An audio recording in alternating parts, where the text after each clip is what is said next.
Kita beralih ke informasi lain, pemirsa. Lansia yang seharusnya dilindungi justru kerap menjadi korban jambret di jalanan kota. Mulai dari berpura-pura menolong, menanyakan alamat, hingga modus menyerupai ojek online. Pelaku jambret memanfaatkan kepercayaan dan kerentanan fisik lansia, dan bedah perkara bersama Nastiti Lestari akan mengupas pola kejahatan tersebut, mengapa lansia terus disasar, dan bagaimana kota yang ramah lansia sebenarnya adalah bentuk investasi untuk masa tua kita sendiri.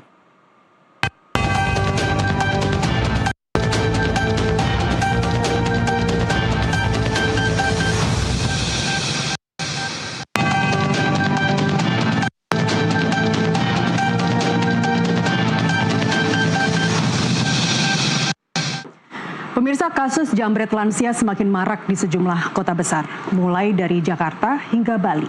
Pola kejadiannya terasa sama, lansia berjalan kaki atau dibonceng motor lalu disergap oleh pelaku yang bergerak cepat dan memanfaatkan keterbatasan fisik korban. Saya akan paparkan beberapa contoh berikut ini.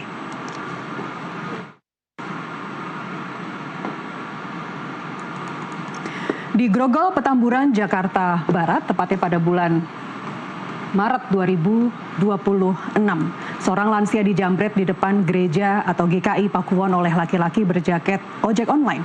Pelaku awalnya mendekat seolah menanyakan arah, lalu menarik tas hingga korban tersungkur dan pingsan. Ironisnya pelaku sempat kembali ke lokasi dengan helm dan tampilan yang berbeda, lalu berpura-pura menolong korban sebelum akhirnya terbongkar lewat rekaman CCTV dan kesaksian warga. Berikutnya di Bekasi, Jawa Barat. Pola ini justru menunjukkan karakter residivis spesialis lansia. Seorang pelaku yang disebut sebagai penjambret nenek-nenek melakukan 2 kali aksi serupa, yaitu pada awal Januari dan Februari 2026. Modusnya sederhana, pura-pura memesan nasi uduk, lalu merampas tas hingga korban terjatuh. Polisi akhirnya menangkap pelaku setelah mengenali pola berulang dan memasukkannya dalam operasi besar penangkapan penjambret lansia di wilayah Bekasi dan Jakarta. Sementara itu di Karangasem, Bali, peristiwanya terjadi pada bulan Februari 2026. Pola jambret lansia justru muncul di jalan protokol di pagi buta. Seorang perempuan lansia dijambret saat menuju toko miliknya di Jalan Kertasari. Tas berisi ponsel dan sejumlah uang dirampas, lalu pelaku kabur. Kasus ini kemudian masuk dalam operasi singkat Agung 2026, di mana polisi menangkap belasan pelaku jambret dan curanmor. Contoh berikutnya terjadi di kota Bandung, Jawa Barat. Pola jambret lansia tampak dalam aksi yang terekam di Jalan Supratman yang terjadi pada bulan Maret 2026.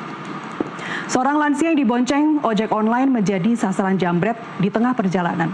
Pelaku merampas tas lalu kabur meninggalkan korban dalam kebingungan dan luka ringan. Video itu menyebar di media sosial dan menjadi bahan laporan ke kepolisian, menegaskan bahwa pola jambret lansia kini juga terjadi di jalan-jalan protokol. Mengapa lansia terus disasar? Kita lihat slide berikutnya.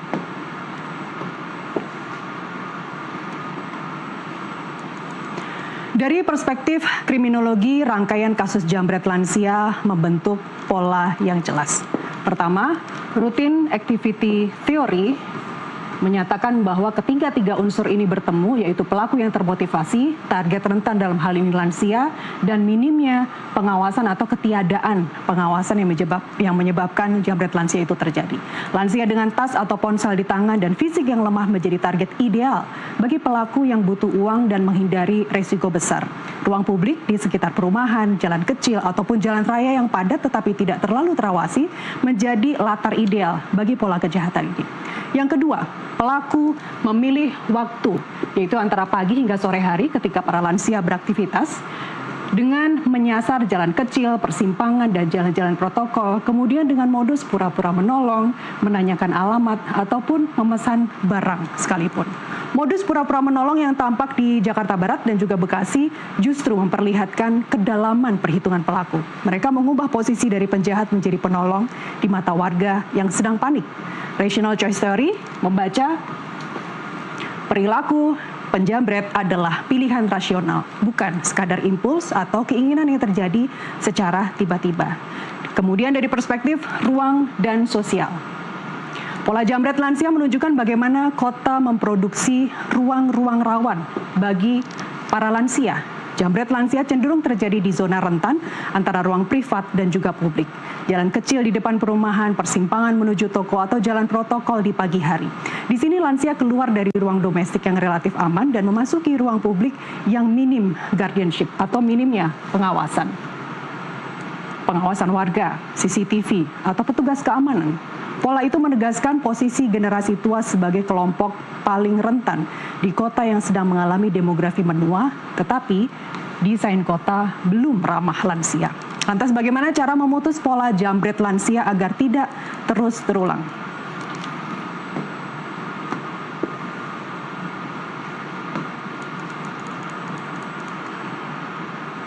Jambret lansia tidak bisa dihentikan hanya dengan penangkapan pelaku. Pola ini membutuhkan pendekatan pencegahan yang sistematis di tingkat praktis, di tingkat komunitas, dan juga di level kebijakan. Kita mulai di tingkat praktis terlebih dahulu.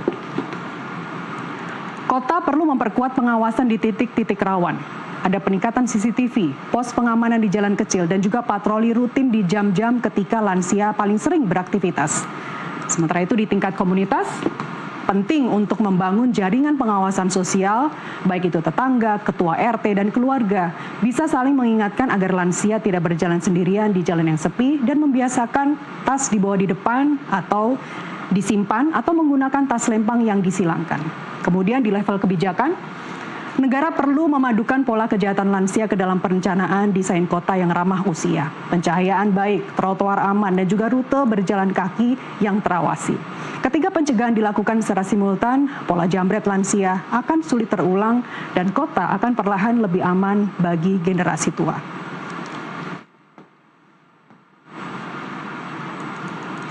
Pemirsa, suatu saat kita semua akan menua dan setiap kebijakan, desain kota, atau pola perilaku yang ramah lansia sejatinya adalah bentuk persiapan terbaik untuk diri kita sendiri di masa depan. Melindungi lansia hari ini berarti membangun kota yang lebih manusiawi bagi versi tua dari diri kita di masa yang akan datang. Sampai di sini bedah perkara. Jumat depan kita bedah kasus lainnya.